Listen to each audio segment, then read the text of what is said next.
Welcome to the University of Michigan Dentistry Podcast Series, promoting oral health care worldwide.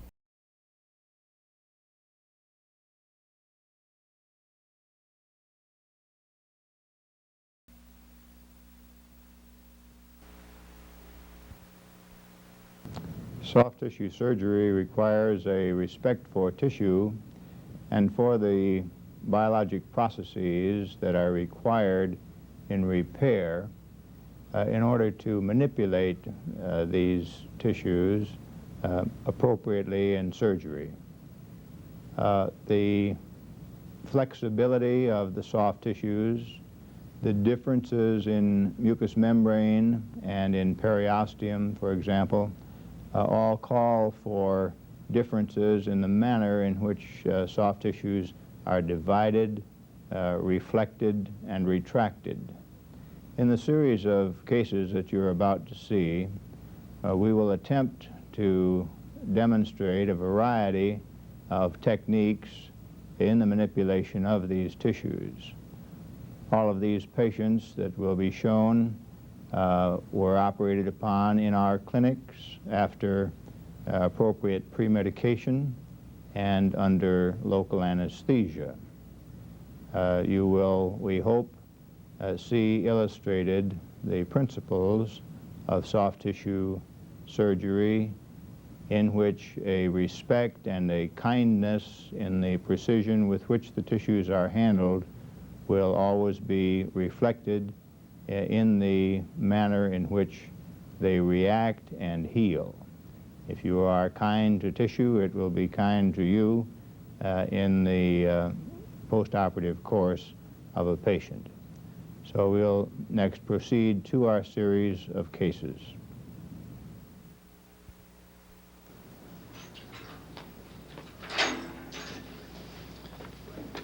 The first case selected for illustrating the principles of soft tissue surgery is a mucocele or retention cyst of the lower lip. The first incision is made just through the superficial layer of mucous membrane in the form of an ellipse, which will serve as a handle over the thinnest and most distended portion of the mucous membrane. This will allow certain control during the dissection in separating the wall of the retention cyst from the muscle bed from which it will be dissected. The small hemostat then is grasping the epithelial overlying layer, and with a combination of sharp and blunt dissection provided by the scissors, the wall of the cyst is identified and the muscle areas are stripped away, with occasional bleeders encountered which are clamped. The inferior labial artery is more toward the vestibular side, and we will endeavor not to get into the inferior labial artery. If it becomes a problem, it can be also ligated for simple hemostasis. But the principle here is simply to illustrate the use of the scissors in these soft tissues and the control of the soft tissues which are so easily displaced. The stabilization that is provided by the assistant in compressing and stabilizing the field is helpful. And now we have excised the retention cyst, the contents of which we will demonstrate here. By opening this up, we'll see a mucinous-like gluey inspissated saliva, which is inside the fibrous layer of the wall. Returning then to the excision bed, if there are any salivary glands that are exposed, those are trimmed out before this closure then is completed.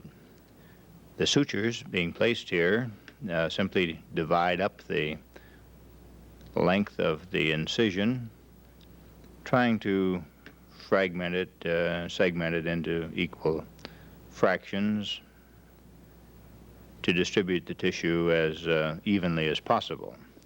A buried suture could have been used here appropriately. Nevertheless, the lip from which this cyst was excised, shown here some 2 weeks later, has a minimal distortion of scar, and that too with additional function will be even less noticeable. So we've seen the stabilization of a lip lesion and the use of overlying epithelium as a handle to avoid the accidental rupture of the cyst. This is an unusual case of a congenital lip pit. This crevice is a sinus tract demonstrated by this blunt probe, which extends all the way down to the vestibule of the mouth. As we see here, it is beneath very thin displaceable mucous membrane, and there's a similar little dimple on the opposite side, although it is blind and does not extend down. This one tends to pool saliva, and the saliva then spills out over the lower lip periodically and at an inconvenient time for the patient. So the particular problem is readily visible and shows a few principles of soft tissue surgery. One of the beaks of these hemostats has been slipped down so that it has been inside the sinus tract, and so the margin has been clamped. As this tract is then opened up, we see that it is lined by normal vestibular mucosa, and that mucous membrane is going to be used, simply suturing the incision up, here using continuous locked sutures. This happens to be a 5-0 monofilament nylon suture material, but the sinus tract is then no longer a tract. This has become just a part of the vestibule of the mouth, so that any of the saliva from the accessory salivary glands that exit through the mucous membrane lining will now find their way into the vestibule of the mouth rather than being spilled out over the vermilion of the lip. We can see again the traction on the suture as the continuous locked suture is being employed. The suture tension tends to stabilize the tissue. The hemostats are stabilizing the tissue so that it's well controlled as these sutures are accurately positioned. Another of the principles illustrated in this case is what to do with irregular tag ends at the margins of such wounds. And we will see here, rather than to extend this out over the vermilion, instead it's being divided perpendicular to the original axis of the division, so that we get rid of this so-called dog ear by a change in angulation, cutting this off out in a horizontal plane, and then in the closure that will be accommodated. So in this manner we don't extend the incision any. We just take off the excess from the one margin by cutting off the dog ear, so to speak, and extending the incision in the direction of the formerly excessive margin. This is just an L shape then to the final closure, and we can see here now both margins closed, and what had been a sinus tract now is opened up into just a portion of the vestibule. The third case is one of excision of excessive tissue. The congenital double lip, shown in this case, is normal tissue, just in excessive quantity. The 60-year-old patient wished to have an upper denture, but he wanted to be able to show off the new teeth, and here we see the use of hemostats for uniform traction as we distend these tissues, which are going to be excised. In addition to the stabilization shown here, another of the principles is the segmentation of work. Although both of these aprons of tissue are going to be trimmed off in this operation, they will be done so segmentally. So there is the excision, initial excision of the excess, the undermining of the margin that is appropriate, and once again the division of the tissue. Because this amounts to a rather arbitrary sculpturing of soft tissue, there are several pitfalls in it. One, of course, is taking away too much tissue, which one would like to avoid. So the margins are adjusted as the closure proceeds. We will see in a moment these accessory salivary glands that are readily visible here in those nodular structures on the vestibular side, and they afforded even a little more extra tissue, so they have been trimmed away as well. Getting back to the point, as this closure continues, you can see that if the initial incision had been made completely across, involving both of these areas of the lip, all the time we've been working on this right side, the left side would have been hemorrhaging away and been difficult to control. So here we are at the halfway mark, and we'll then proceed in a similar manner on the other side, following the same principles and trying to get an appropriate contour. It may have been observed, as we first illustrated the congenital double lip here, that this patient also has a rather low labial frenal attachment close to the alveolar crest. The prosthodontist who was constructing the denture for this case was of the opinion that the contour of the upper lip might be better supported if that frenum were released. So it also was released, as well as the maxillary canines were then removed in the interim, and we can see this frenum in its low level.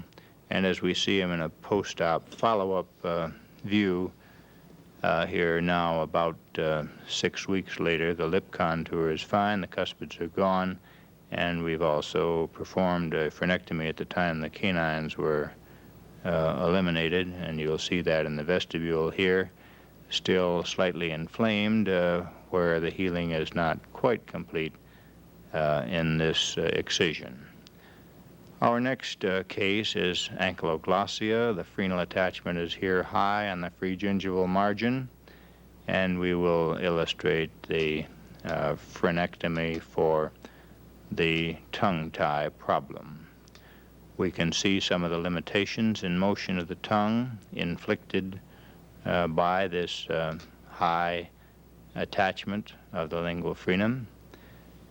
The patient is a candidate for a lower partial denture, necessitating a lingual bar extension in this area of attachment. The periodontal tissues also have been somewhat displaced by the frenal attachment, and these are the indications for the frenectomy that is being carried out. Obviously, the anatomy of greatest importance is the orifices of the submandibular ducts, the glands emptying through these ducts to the caruncles on either side of the frenum. The frenum, which is now being excised, is continuous with the midline septum of the tongue. This is an area where there is very little blood supply, and the fibrous tissue actually extends throughout the bulk of the tongue as a partition septum in the midline. It's being demonstrated here a little more elaborately than most frenectomies, and as a result we have a soft tissue surgical problem in that the wound is rather deep. This will give us an opportunity to illustrate a principle of closure in a manner that will obliterate dead space. First of all, the tongue is very mobile, very difficult to control, so the first suture will be placed at this anterior pole of the incision and will be used as a traction fixation device which will stabilize the tongue, as you will see in a moment, holding it up and steadying it. The next suture is a means by which the margins of the incision may be brought together with this mattress suture through the thin mucous membrane. Mattress sutures tend to pull out less, and then the dead space will be obliterated by going down and engaging the underlying muscle before coming out again through the mucosal margin. So when this suture is tied, it will not only bring the wound margins together, but will hold the surface tissues down to the underlying muscle bed, and in that manner there will be less space for the extravasation of blood, the formation of hematomas, and the other things that are undesirable about so-called dead space in soft tissue wounds. The other obvious way that you eliminate dead space is by closing wounds from the base upward in layers. But here we have a little opportunity to do that, and so the mattress suture with engagement of underlying tissue was utilized. Here we see a great deal of increased mobility to the tongue. This patient now is able to move that tongue in an emancipated fashion. He can flip it around into angles which he has never been able to do before in his life. He's been helped for his partial denture and periodontally.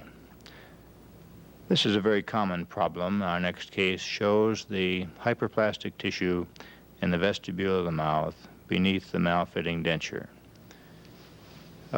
There are several responsibilities that the dentist faces in seeing such a patient.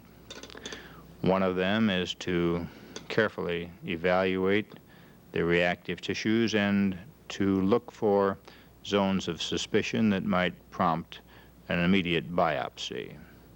If there are areas of ulceration, free bleeding, or anything that suggests malignant change, they deserve immediate biopsy.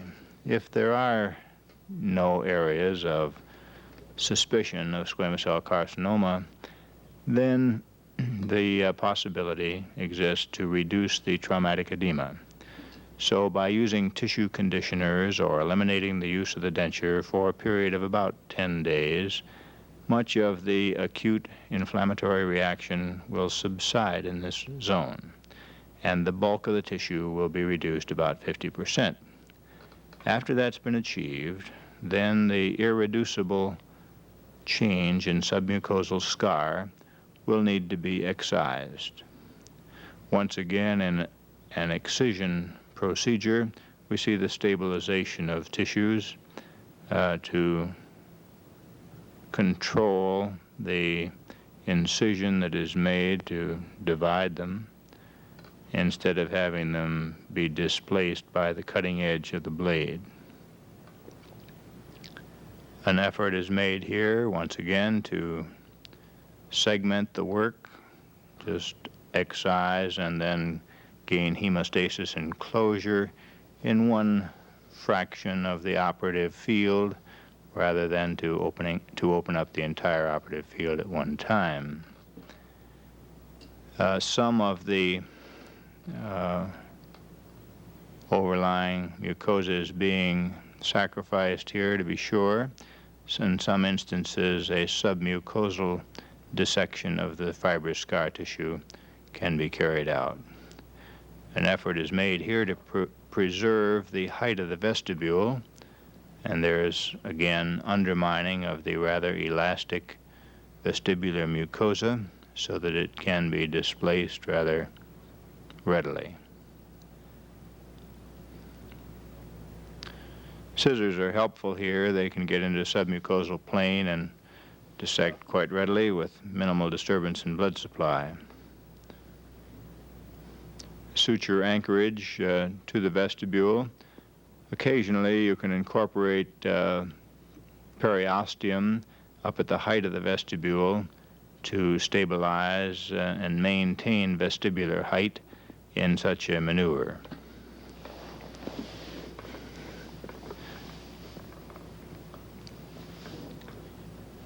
The correlated aspects of this so-called pre-prosthetic surgery are extremely important, that the dentist who is going to be making the denture is closely in consultation with the surgeon who modifies the vestibular area.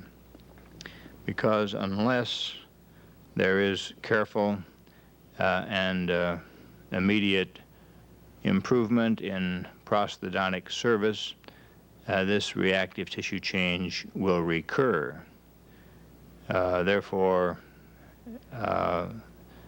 we have to do everything possible to try to preserve the landmarks of a vestibule here, and then we see the tissue being sent to pathology, and the denture here lined with a temporary lining material will give some support to the displaced tissues.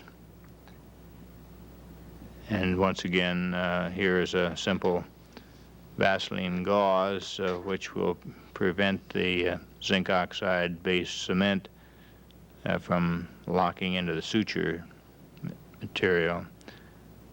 But this denture must be replaced with a properly constructed, well-adapted, and well-balanced denture just as soon as healing is complete. Because if the old denture is worn and the imbalance persists and the abuses continue, why, we again will get new distortions and abuse and irritation in the vestibular area, and new submucosal scars will again develop with more atrophy. So here the sutures have been removed, some of the inflammation has subsided, and the impressions and new prosthesis must be very promptly reinserted. Otherwise, again, more scar tissue and more hyperactive reactive tissue may ensue. These then have been simple excision procedures. We now will turn to the transposition of tissue. Instead of excising it, moving it. And among the transposition procedures, one of the more common, almost ubiquitous ones is that of this so-called Z-plasty. This is the transposition of triangular flaps that have the initial configuration of a Z. The arms of that Z are being measured so that they are equal in length. The lesion is a chronic midline fissure of the lip that will be excised, but if it is simply excised, it will recur, and a new depression and contraction will occur there in the midline, and in the course of healing it will tend to crack open, and there'll be repeated episodes of it if it is simply excised. So to get rid of it and the tendency for recurrence, the long axis will be changed 180 degrees, as you will see in a moment. So first the chronic fissure is being excised, and then the two triangular flaps will be outlined and undermined. Tissue transposition requires a great deal of undermining in order to relax the flexible tissues and allow them to be shifted. So undermining will be the chief principle here after this initial excision. And of course, that chronic irritation area will be sent to the pathology laboratory. And then the adjacent tissue will be prepared by outlining these two triangular flaps. The geometry of this, if the arms of the Z are of equal length, the angles make considerable difference in how the adjacent tissues finally achieve their position. In general, if they're between 30 and 45 degrees, there is not much distortion. If there's a wider angulation than that, then there's considerable change in other axes other than the immediate one that we're concentrating on now. We can see the extent to which the flaps are undermined way out to the base of the flap, and the adjacent margins are likewise undermined. The small hook or tenaculum is helpful to avoid crushing the tissue, controlling these displaceable soft tissues. Now, mucous membrane tends to be quite elastic, and after these flaps have been undermined, you will see that they shrink up quite a bit and shrivel up rather discouragingly. They nevertheless will stretch again when manipulated in the transposition maneuver. A small vessel is clamped here at the base. We can also note the assistant firmly compressing the lip. We now see the undermined triangular flaps ready for the exchange of their apices, and that's the maneuver that is the Z-plasty. The original single scar line has now been eliminated, and we have a three-segmented scar, and with healing the amount of contraction and distortion will be much less in this manner, and we've completely eliminated the possibility of any recurrence of any midline scar. So here the sutures have been inserted, and we see, even though the lip is rather swollen, the outline of the transposition of tissue in the Z-plasty. Here, about 2 weeks later, there still seems to be a little excessive fullness in the lower lip. We can make out the outline slightly of the Z, that there is no tendency for any recurrence of the midline scar.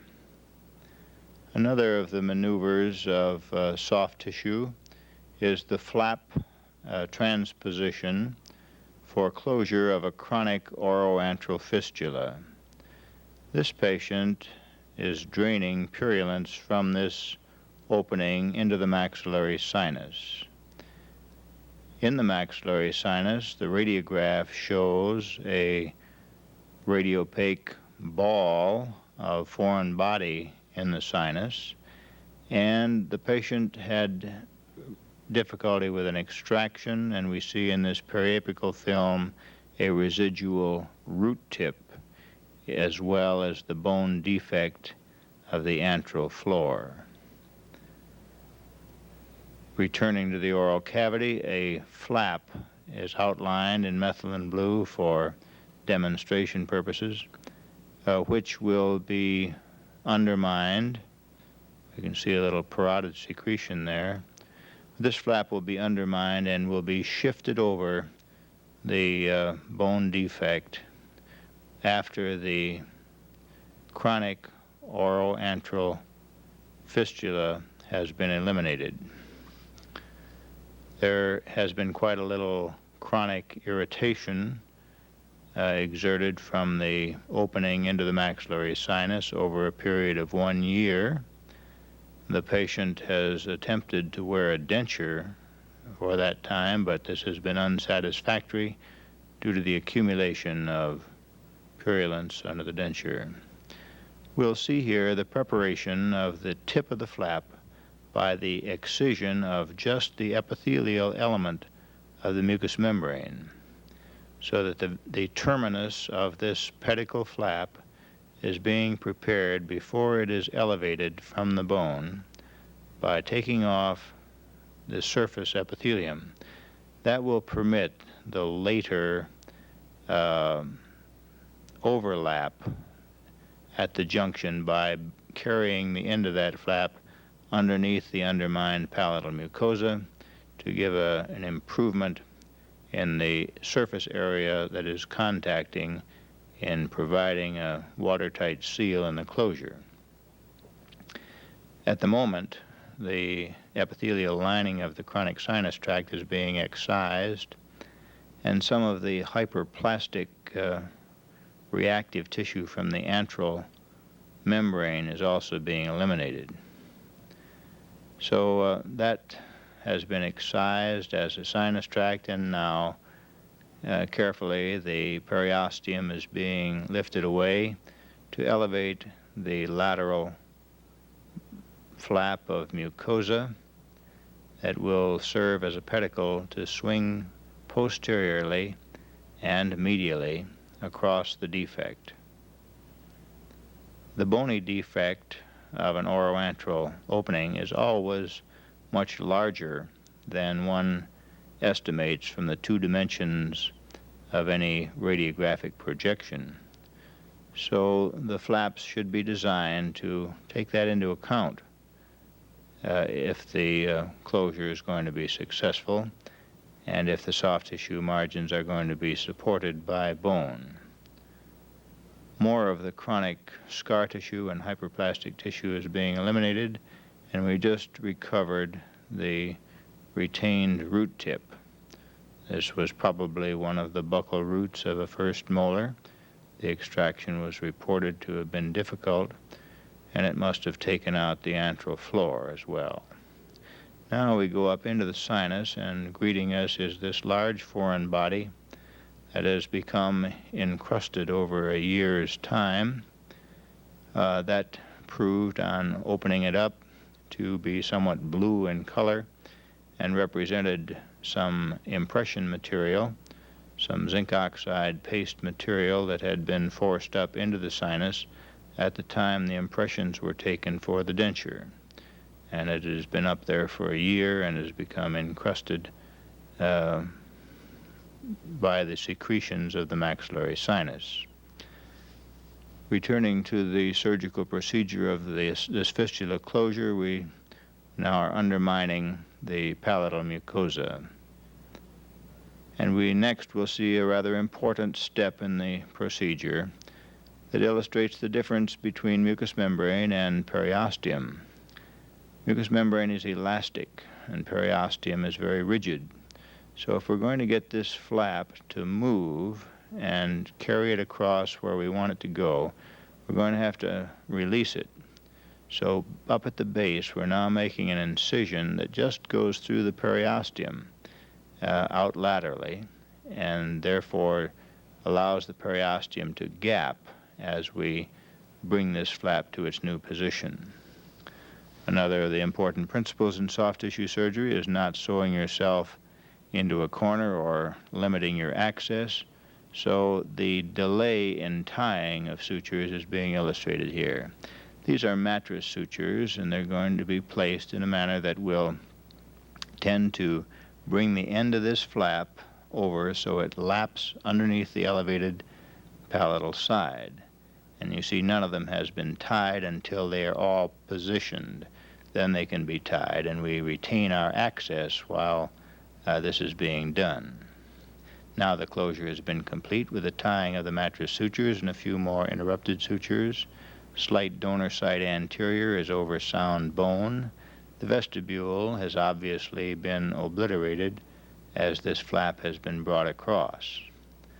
So if the denture is going to be worn again, and most egos demand that we have some anterior teeth in there, the patient wanted to wear the denture, So the flange is trimmed away, and this is some compound tincture of benzoin being applied to the linear closure, and here's the denture flange trimmed and polished so that it won't exert any undue tension on the fistula, on the repair of the fistula.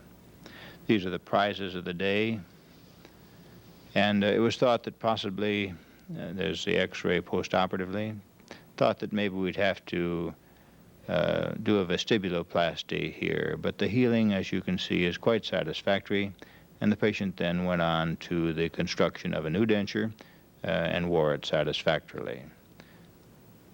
There are other important considerations in the elimination of infection before antral closure and so on. Now we're turning, just to illustrate a couple of additional things about soft tissue surgery, to skin incisions, this particular one for the exposure of the angle of the mandible. This is the undermining of the platysma muscle that lies in the neck just beneath the superficial fascia, and we can see the undermining and the layer dissection. If soft tissues are dissected carefully in layers, as shown here, as now the investing layer of the cervical fascia comes into view, if they are dissected in layers, we can never be surprised at the anatomic structures that we engage in. We don't work into blind pockets. The exposure is maintained, and in the closure of such wounds, it's possible to identify and to restore the anatomic layers on the way out from the depth of the incision to the surface. So this is mainly the point being illustrated in this particular approach, which was made for a vertical ramus osteotomy to correct mandibular prognathism. We now see the masseter stripped away from the lateral aspect of the mandible, and a drill that is being used to divide the mandible from the sigmoid notch to a point about at the angle. This is done bilaterally in the surgical correction of the disharmony in the position of the jaws. But the main point shown here is the dissection in layers. Another situation where this same area can illustrate the identification of structures is in a fracture. It's obvious from the discoloration of the subcutaneous tissues and surface that there's a good deal of bruising here. And here beneath the platysma we see facial artery and vein and the mandibular branch of the facial nerve, all identified and tagged, so that in the closure, this, for example, is the mandibular branch of the facial nerve, extremely important. And it was tagged so that we did not inadvertently cut it or inadvertently trap it in a suture. So this happens to be the radiograph of such a case. We turn now to our last illustrations of manipulation of soft tissue that is very thin. Here is a Torus palatinus, a relatively common variant in the architecture of the palatal vault. It's estimated that some 20% of people have some variety of Torus palatinus. This patient is a candidate for a denture in the near future, in spite of the apparent good condition of the crowns of the teeth. Chronic periodontal disease makes the expectancy of these teeth rather limited. And so with the prospect of a need to have full palatal coverage in a denture, the lobular torus is being eliminated. It is for prosthetic reasons and for chronic irritation that these exostoses are eliminated. The midline incision is used, and at this stage the posterior extensions are made quite superficially, in order to avoid the detachment of the musculature of the soft palate to the palatine bone. Anteriorly, the incisions are again extended out in order to leave flaps that have a broad base. The quantity of the tissue that may be useful has some variation depending upon the specific configuration of the exostosis. This one happens to have a broad base, and after it's been recontoured, it'll be seen that we can use all of the soft tissue. That's not true of some of the exostoses that have a narrow base or stalk. The maneuver here with the insertion of this suture is merely for purposes of better photography. We're simply tying this flap back so that the assistant will have an extra hand and the camera will be able to see the field. So it's simply being tied around the adjacent teeth in order to retract the flap and reduce the number of instruments in the field. The tori, when small, are comprised chiefly of cortical bone. When they get to be this size, they generally have a cancellous central core to them, and that can be useful as a landmark in the removal of the bone. There are many ways in which bone can be removed. The technique illustrated here is that of division into segments, and we see the initial surgical drill followed by a cross-cut fissure cutting the bony mass into different segments. This allows control of the force that is used in the elimination of the bone. The many instruments will be shown here in the removal of such tissue, and as long as the instruments are sharp and the bone that remains is not necrotized, why, the method really doesn't matter very much. One potential hazard is if, say, just an osteotome is used to knock one of these things off, there is the possibility of fracture of the palatal bones and accidental entrance into the nasal cavity and displacement of the musculature of the soft palate, all unnecessary complications. If the forces are handled reasonably well and under control, there's no difficulty. So here the bulk of the mass has been removed, and we're simply showing a monobevel chisel, another way to shave bone away. Higher speed instruments can wipe away this bone rather readily. This happens to be an antrum drill that is at low speed, but there are also special convex files and diamond wheels and a number of things that can be used in the recontouring of the palatal vault. There is still that area of cortical bone at the nasal floor that is helpful. But here we see the bone removed and the soft tissue flaps, which undermined here, we can see we can use them. So we won't trim off. There is really no great excess of tissue. And so the sutures are being placed. And once again, we're dealing here with rather thin tissue. And even though the margins are closed, you can see that the flaps tend to fall away from the bony architecture of the new palatal vault.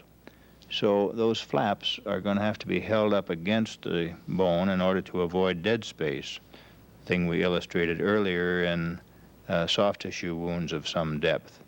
To do that, of course, it's simple to take an impression, make a pre-op cast, trim the cast, and on that cast make an acrylic shield or flipper, and that can be used to support a zinc oxide spacer So this is a Vaseline gauze separating layer before the zinc oxide is placed. Zinc oxide will be carried in by this flipper eventually and will hold the tissues well up against the new palatal vault. And the patient will be kept quite comfortable during this period of time, and there will be no hematoma form underneath the displaceable flaps. This is simply the illustration of the type of bone that we see in the larger torus. This is the situation some 3 weeks later. Healing is very satisfactory. There's still a little bit of inflammatory reaction back where the motion at the junction of the hard and soft palate brought some delay in the epithelialization of the surface tissues. But the mouth is a new and now normal palatal vault. Our last case to illustrate soft tissue surgery is another retention cyst. This one is in the floor of the mouth. The silver probe is blunt and is in the submandibular duct. This is a so-called lacrimal probe that can be used in the lacrimal ducts, but it's helpful here also in the floor of the mouth. We see the dome-like swelling of the so-called ranula, and we were illustrating the fact that it arises from the sublingual gland and not from the submandibular duct. And the procedure that is going to be carried out after the local anesthesia is administered will be an unroofing or marsupialization or parch operation for this condition.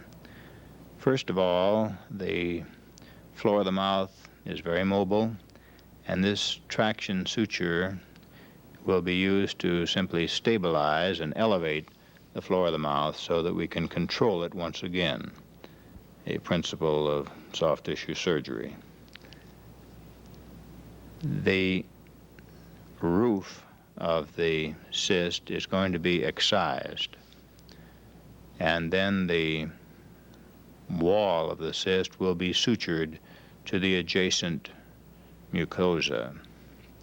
At one stage, in just a moment, you will see the suction or aspirator aspirate up again the same thick inspissated secretion inside the cyst as it tends to collapse in just a moment. We're going to go through this wall, and as we do, there's an extravasation of the material, and there it's being, some of it's being lifted out. There it goes. Now there tends to be quite a collapse of that, and some techniques tend to stabilize the cyst wall by aspirating the viscous material and installing temporary bolus of things like hydrocolloid or alginate, just to give temporary stabilization to the remaining cyst wall. The wall, as you see, is being sent to pathology for microscopic diagnosis, and then again with a tenaculum or hook to stabilize things, and with tissue forceps that grasp. These are Adson type forceps that are mouse-toothed and hold the soft tissues well. We can still identify now the lumen of that retention cyst, and we'll suture the wall of the cyst to the adjacent tissues simply to keep it open, keep it from collapsing, keep it from healing over and recurring. So we will install a ring of sutures around the periphery of this little retention cyst. And in so doing, we attempt not to engage or lasso the duct that is fairly close by. The retention cyst phenomenon in the floor of the mouth arise from the sublingual glands, which have a number of openings, you recall. We generally prefer to exteriorize them in this way, rather than to excise the entire cyst, because if we do, we then interfere with the gland and we have to take out the entire sublingual gland. And because there are important adjacent structures, that's not too desirable. At the end of the procedure, then, we demonstrate that the duct itself does not enter the field. It's separate from the exteriorized cyst. And that's the Parch operation, illustrating another soft tissue surgery procedure. All of these cases have been done under local anesthesia with premedication. And we hope they've illustrated these several points about soft tissue surgery. You've been listening to a presentation from the University of Michigan School of Dentistry, which is dedicated to supporting open learning and open educational resources. This recording is licensed under the Creative Commons. It may be reused and redistributed for nonprofit use. Please attribute materials to the University of Michigan School of Dentistry and redistribute under this same license. For more information on how this and other University of Michigan School of Dentistry recordings may be used, visit www.dent.umich.edu/license.